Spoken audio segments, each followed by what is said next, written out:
নমস্কাৰ। আমাৰ অসমৰ বহুত খিলঞ্জীয়া মানুহে এই কথা নাজানে।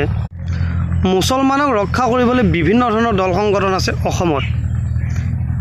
এক্সাম্পল আমছু, কিবা নেমছু তেনেধৰণৰ আছে।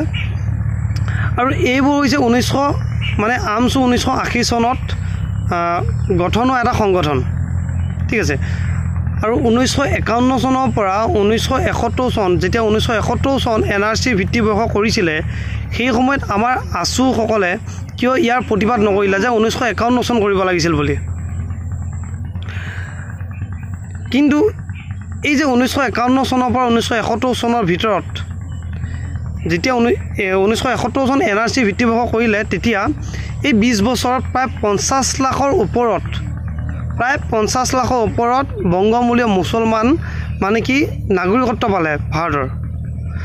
আৰু তাৰ পৰা অলপ আমাৰ সমস্যা বাঢ়ি গ'ল। কিছুমান সমস্যা এনেকুৱা ধৰণৰ, অসমত প্ৰায় 40 জন ওচৰা-ওচৰি আমাৰ মুছলিম বিধায়ক হ'ল, ঠিক আছে। মুছলিম বিধায়ক হ'ল 40 জন ওচৰা-ওচৰি। আৰু 20 বছৰত কমচে কম আৰু 10 জন বাঢ়ি যাব। কিহৰ কাৰণে কৈছোঁ, ঢিং হওক, লাহৰীঘাট হওক, বিভিন্ন ঠাইৰ পৰা য'ত হিন্দু জনবহুল ঠাই, হিন্দু বহুত আছে আৰু মুছলিম কম আছে, সেই ঠাইত সিহঁতে চৰকাৰী মাটিত ঘৰ বনাই তাতে থাকিবলৈ আৰু ভোটবোৰ সিহঁতে তালৈ ৰূপান্তৰ কৰে। কিছুমানে কৰিব পৰা নাই কাৰণে বৰ্তমান ধাত পৰি আছে। আৰু ৰূপান্তৰ কৰাৰ লগে লগে কি হ'ব, হিন্দু পিছত কমি যাব আৰু মুছলমান সংখ্যা বৃদ্ধি পাব। বৃদ্ধি পোৱাৰ লগে লগে তাত এজন মুছলমান বিধায়ক হ'ব। তেনেকৈ অসমত বৰ্তমান চলি আছে। এই কথাখিনি আমাৰ খিলঞ্জীয়া মানুহখিনিয়ে জনাটো দৰকাৰ।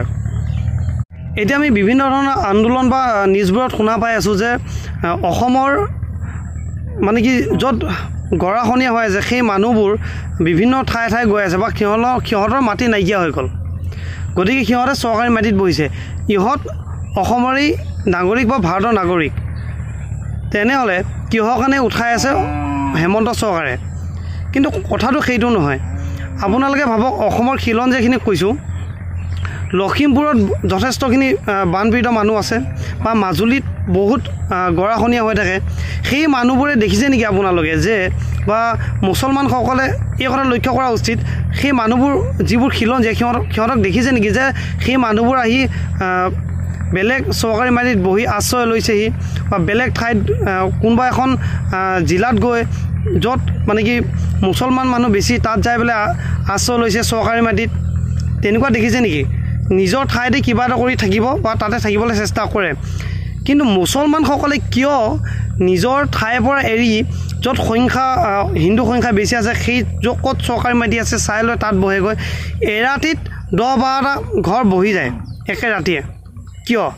কিবা এটাতো নিশ্চয় চক্ৰান্ত হৈ আছে। হেমন্ত চৰকাৰে যিখিনি কৰিছে আমি ছাপোৰ্ট কৰাটো উচিত।